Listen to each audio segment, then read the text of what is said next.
eso y ponerlo en el contexto.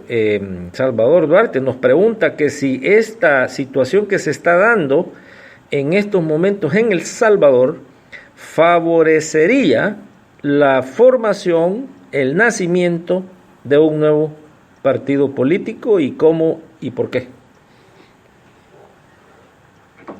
Bueno, lo que está pasando ahora con los militares no es nada actual, lo están actualizando, y esto pasa cada vez que hay grandes problemas económicos en el país. Así ha sido siempre. Nos desvían a veces con cuestiones diferentes y llaman la atención de la gente para que nos olvidemos de la situación económica, la falta de trabajo, todo eso. Pero en cuanto a los militares, personas como yo no podemos decir que ellos queden libres, que se olvide todo de lo que pasó, porque precisamente yo fui víctima de los militares. Yo fui torturado en las ergástulas de la Policía de Hacienda, y yo esperaría que se castigue a esa gente. Ya no digamos aquellos que fueron despedazados por ellos. Y esa es la escuela que están poniendo en práctica ahora, siguen despedazando a la gente. Y en cuanto a digo yo pues que esto se trata como para opacar las grandes crisis que tiene este gobierno ahora y que ya no hayan cómo salir, a grado tal que están siendo acusados por la prensa de querer robarse 4.500 millones de dólares que son de los trabajadores de las cuotas que pagamos durante 40, 50 años. Y ahora quieren ellos disponer de ese dinero. Entonces, para desviar todas esas cuestiones, siempre tratan de sacar algo nuevo. Pues ya la muerte o el cambio de domicilio, si así fuera, del señor expresidente Flores, eso ya es historia, eso ya pasó. El hombre esté vivo, esté muerto, ya aquí ya no se va a acordar nadie de él. Ahora vienen otros problemas, pero concretamente yo, en el caso de los militares, sí estaría de acuerdo en que deben de ser condenados, juzgados, condenados, si es que realmente les comprueban sus delitos. Porque lo que han hecho pues son crímenes de guerra, y las guerras tienen sus reglas y hay que respetarlas.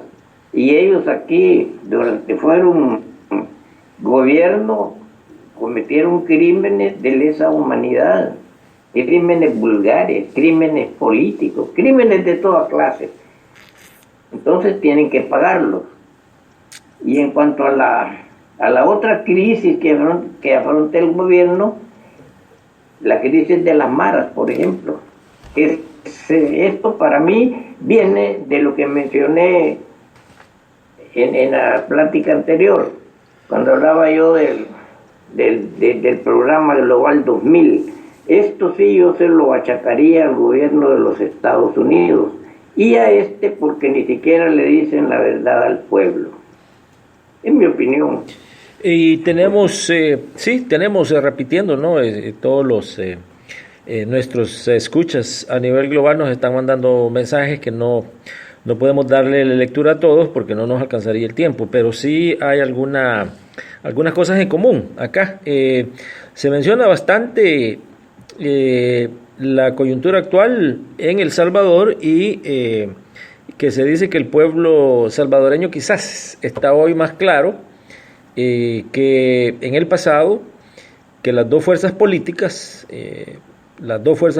que dominan el quehacer político salvadoreño están completamente ya identificadas, y está completamente claro que no defienden los intereses de las grandes mayorías, y se está hablando acá de tal vez de un 70% de los salvadoreños. Entonces, en ese contexto se pudiera decir que sí hay condiciones para aquí tenemos un comentario bastante importante que dice que en El Salvador, en la realidad, no ha habido nunca un partido político popular del pueblo, del pueblo en sí, de ese quizás 60% de la población que se mantiene en tiempos electorales, entre comillas, neutral, o sea, que no vota.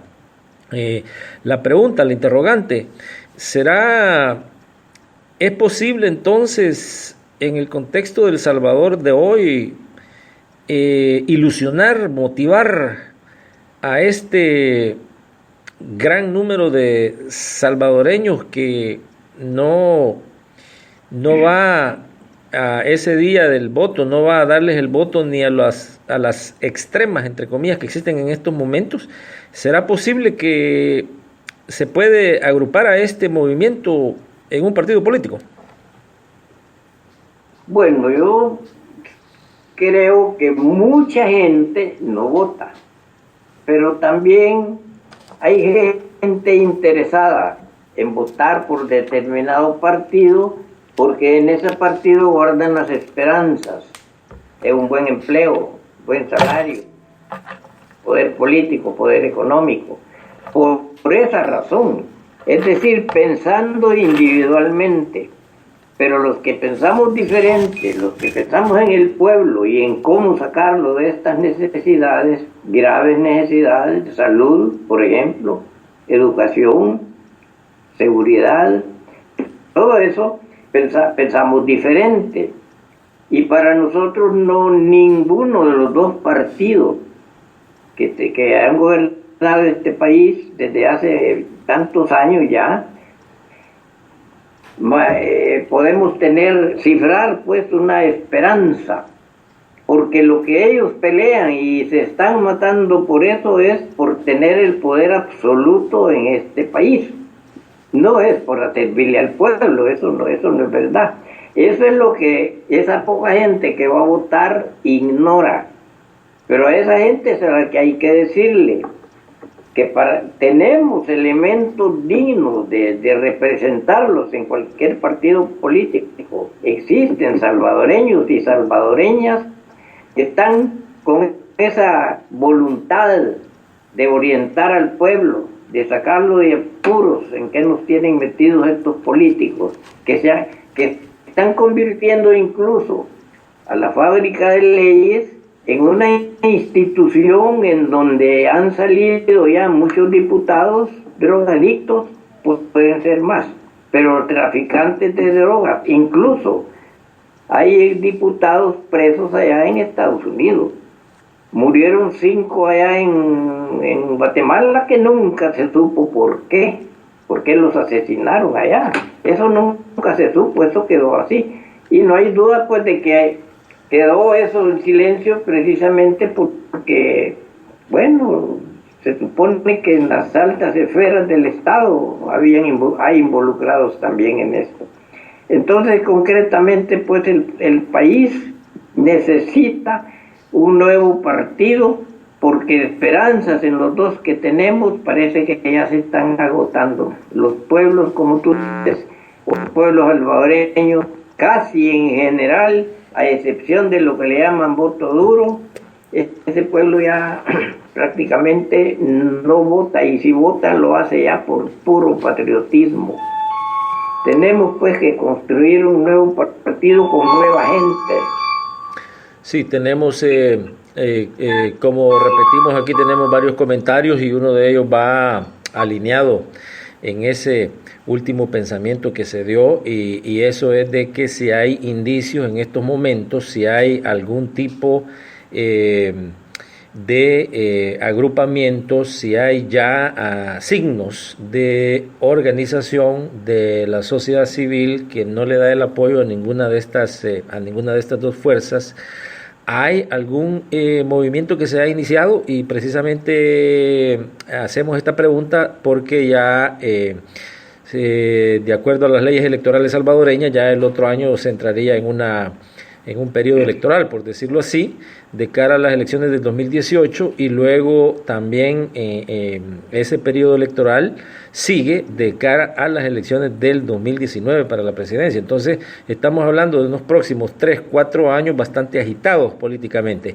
¿Hay ya indicios de algún movimiento hacia la creación de un nuevo instituto político? En el movimiento social que yo sepa, un movimiento fuerte por iniciar un partido político, que yo sepa, no. Pero organizaciones fuertes de la sociedad civil sí hay, que podrían llegar en un momento determinado a empezar ya en formar mejor un partido político para organizar a la sociedad. En eso sí creo yo que es factible hacerlo. Es decir, hay grupos ya que sería más fácil que empezar a organizar un partido. Hay grupos ya de los cuales pueden nacer o renacer un partido político. Y ojalá que así sea, porque lo necesitamos. Una pregunta, comentario que nos llega acá de amigos de Canadá, y aquí se toca un poquito el aspecto del exterior, se puede decir, y el papel, dicen acá, de los Estados Unidos de América. Y la pregunta más o menos es, ¿crees que Estados Unidos permitiría la formación de un verdadero partido político que defienda y que sea para el pueblo salvadoreño? Pues yo he entendido siempre que el mayor peligro con el que se lucha en toda América Latina se llama Estados Unidos.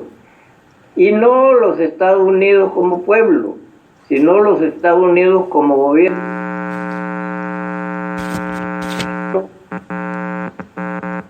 Que gobierna los Estados Unidos, sino los que están detrás del gobierno fáctico de los Estados Unidos. Esos grupos de poder que dominan desde las Naciones Unidas, dominan el Congreso, dominan el Pentágono, bueno, dominan todo. Eso el pueblo tiene que saberlo, el pueblo de los Estados Unidos. Y mientras esa gente domine los Estados Unidos y tengan las intenciones que tienen de globalizar todo bajo el dominio de esos grupos de poder, la lucha no es contra estos pueblos ni contra estos gobiernos, sino que contra los Estados Unidos. Pero como eso todavía nuestro pueblo difícilmente lo entienda o lo crea, porque muchos no lo creen que así es. Por eso yo hablo siempre de que nuestro pueblo debe de tener información.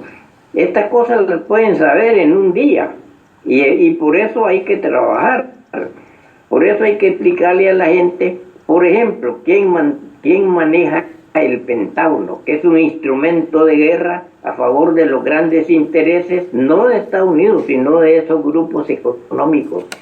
Y son grupos económicos que han llevado al país a la guerra sin que ninguno de ellos muera. Muere lo mejor de la juventud de los Estados Unidos. Y digo lo mejor porque son jóvenes. Mueren sin entender y sin saber por qué mueren, por qué los matan o por qué ellos matan. Mueren defendiendo una democracia que ni ellos la tienen. Entonces el peligro número uno tiene que disiparse dándole a conocer a la gente todo lo que estamos hablando ahora, porque eso es ciertísimo, de eso hay pruebas.